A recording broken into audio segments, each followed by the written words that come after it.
咁多位朋友，你平時係咪成日覺得周身骨痛、條腰又硬、手腳仲成日麻麻痹痹膽？好多人第一時間就以為自己係年紀大，或者返工太攰，甚至以為自己生病。我同你講，90%香港人都搞錯晒喎。其實呢啲通通都唔係普通嘅病，而係你個身體入面起緊火，亦即係慢性發炎。如果我同你講，只要你由聽朝開始，每朝早堅持食以下5種超級抗炎食物，就可以直接幫你降低高達40%嘅身體發炎機率，甚至幫你遠離心臟病同癌症。你又想唔想知？唔好以為慢性發炎係咩小事，醫學界一早已經證實咗，由最普通嘅膝頭痛、50肩，到嚴重的血管硬化、糖尿病，甚至係絕症、癌症，背後嘅推手全部都係慢性發炎。所以今日呢條片真係關乎你同你屋企人嘅一條命，一定要認真睇到最尾。講到周身骨痛，好多香港人一過咗30零歲、40零歲就開始喺度怨，哎呀，真係老啦，行2步路個膝頭哥就囉囉聲，一到打風落雨就痛到入心入肺，又或者返工坐得耐，條頸同個膊頭硬到好似舊石頭擔，雙手仲會無端端發麻。你睇醫生，醫生可能俾啲止痛藥、消炎藥你食，但係食完藥好似好咗一陣，轉頭又痛過。點解？因為你根本冇解決到個源頭。我哋身體入面嘅免疫系統原本係用嚟保護我哋嘅。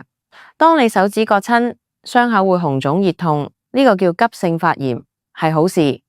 代表免疫細胞幫你打緊仗。但係如果呢種發炎喺你體內日日夜夜啖燒，燒足幾個月、幾年，甚至10幾20年，呢個就叫慢性發炎。你想象下，你個身體好似一間屋擔，如果入面日日都有火花喺度燒個牆腳、燒條電線，一開始你可能未必發覺，但係時間耐咗，間屋就會成棟塌落嚟。喺我哋身體入面，呢啲無形嘅火就會慢慢破壞你嘅血管、你嘅關節、你嘅器官。當血管被發炎、細胞破壞，膽固醇就會去修補，久而久之就變成血管硬化，引致心臟病同中風。當發炎細胞日日去攻擊你嘅關節軟骨，你就會膝頭痛、手腳痹。如果發炎細胞去到最極端，令到你嘅細胞 DNA 出現變異，啖就變成癌症啦。所以千祈唔好再當呢啲骨痛、手腳痹係普通衰老，呢個係你身體發出嘅最後求救信號。既然慢性發炎咁恐怖，我哋可以點樣救自己？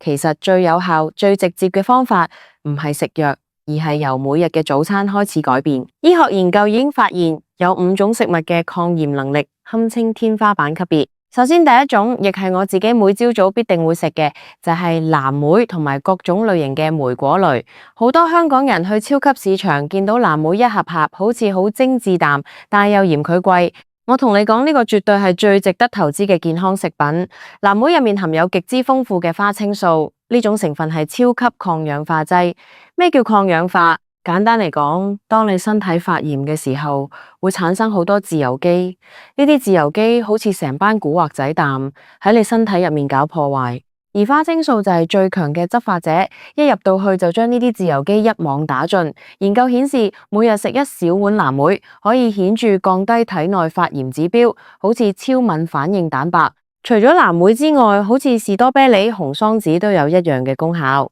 你可以試下每朝早將佢哋加埋落原味乳酪入面一齊食，乳酪入面嘅益生菌又可以幫你搞好個腸道微生態，因為腸道健康直接影響全身嘅免疫系統。咁樣食法，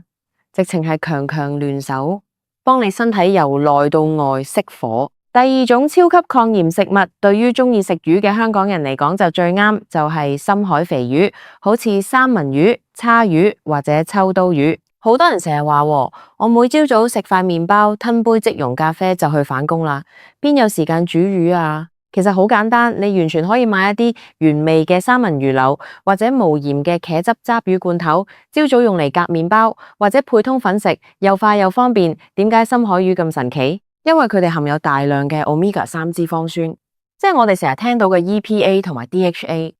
我哋現代香港人嘅飲食習慣好差，好鍾意食茶餐廳嘅炒粉麵飯或者快餐店嘅炸雞薯條，呢啲嘢食全部都係用平價嘅植物油嚟煮，入面含有大量嘅 Omega-6 脂肪酸。當你身體入面嘅 Omega-6 太多，而 Omega-3 太少嘅時候，個比例一失衡，你身體就會瘋狂發炎。所以每朝早補充 Omega 3就等於直接塞個滅火筒入去你啲血管度。如果你真係完全煮唔到魚，但朝早起身吞粒高質量嘅深海魚油丸，都係一個折衷嘅好方法。只要你堅持食1-2個月，你會發現自己朝早醒嚟嗰陣，條腰同個膝頭哥都冇以前彈硬綁綁。第3種食物，可能好多人意想不到，就係綠茶。我知道好多香港人朝早一定要飲杯港式熱奶茶或者凍齋啡先至返到堂，但如果你想身體好，我強烈建議你將其中一杯飲品換成無糖綠茶，特別係抹茶。綠茶入面含有一種叫做兒茶素，特別係 EGCG 嘅成分，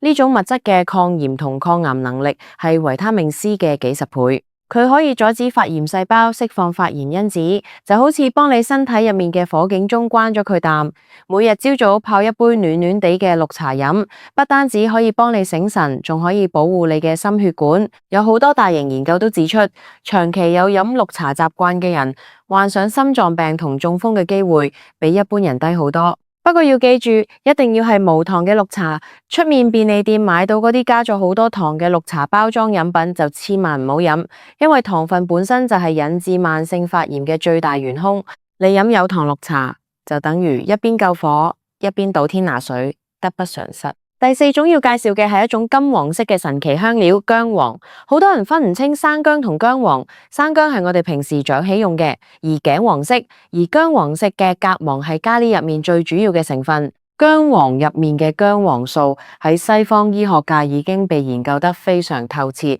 佢係一種極之強效嘅天然消炎劑，甚至有臨床研究拎薑黃素同市面上常用嘅止痛消炎藥做對比，發現對於一啲有長期關節炎、膝頭痛嘅老人家或者中年人，每日攝取足夠嘅薑黃素，其消炎止痛嘅效果竟然同藥物相差無幾。最緊要係佢完全冇藥物會傷胃、傷肝腎嘅副作用。咁樣朝早可以點食呢？你可以在煮麥片嘅時候加半茶匙嘅薑黃粉入去，或者好似外國近年好流行嘅黃金牛奶蛋，用熱鮮奶或者植物奶加少少薑黃粉、肉桂粉同埋最重要嘅一小撮黑胡椒。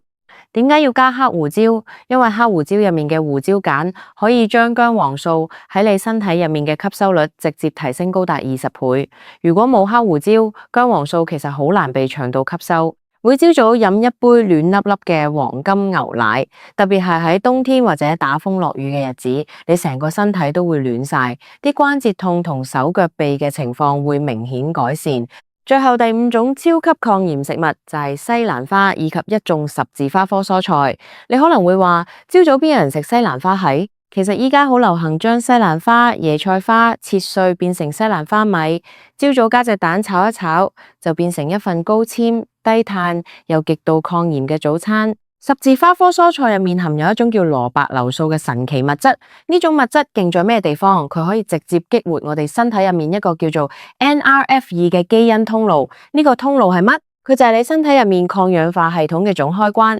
當蘿蔔硫素幫你打開咗呢個開關，你身體就會自動自發氮去製造大量嘅抗氧化酵素，全天候氮幫你清除體內嘅發炎物質。研究證實，經常食西蘭花嘅人，佢哋血管入面嘅發炎指標會大幅度下降，對於防止癌症細胞生長亦都有好大嘅幫助。講到呢度，好多人可能都會問，我今年都50幾歲，60多歲啦，痛咗咁多年，依家先至嚟食呢啲嘢，仲有冇用呀？我好肯定，但話俾你聽，絕對有用。我哋人體嘅細胞係不斷喺度進行新陳代謝嘅，你今日食入肚嘅嘢，就會變成你聽日製造新細胞嘅原材料。如果你日日都俾啲垃圾食物、高糖高油嘅嘢佢，你新組織出嚟嘅細胞就會繼續發炎。但係如果你由聽朝開始將呢5種超級抗炎食物帶入你嘅生活，你身體就會得到最好嘅資源去修復受損嘅血管、軟骨同器官。好多香港人一有痛症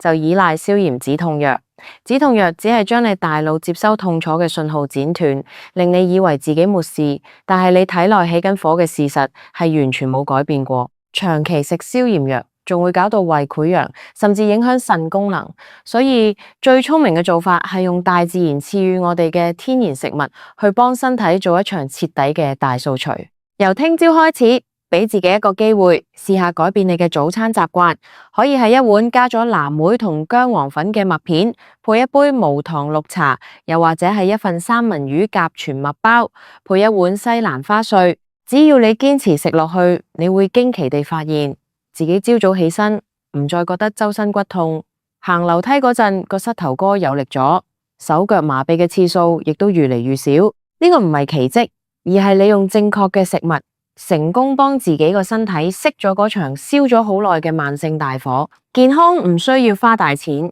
亦都唔需要食好多化學藥丸，關鍵在於你日積月累嘅飲食選擇。為咗你自己，為咗唔想等老咗嘅時候要坐輪椅，日日出入醫院，由聽日朝早開始，一齊食呢5種超級抗炎食物，返個健康無痛嘅自己啦！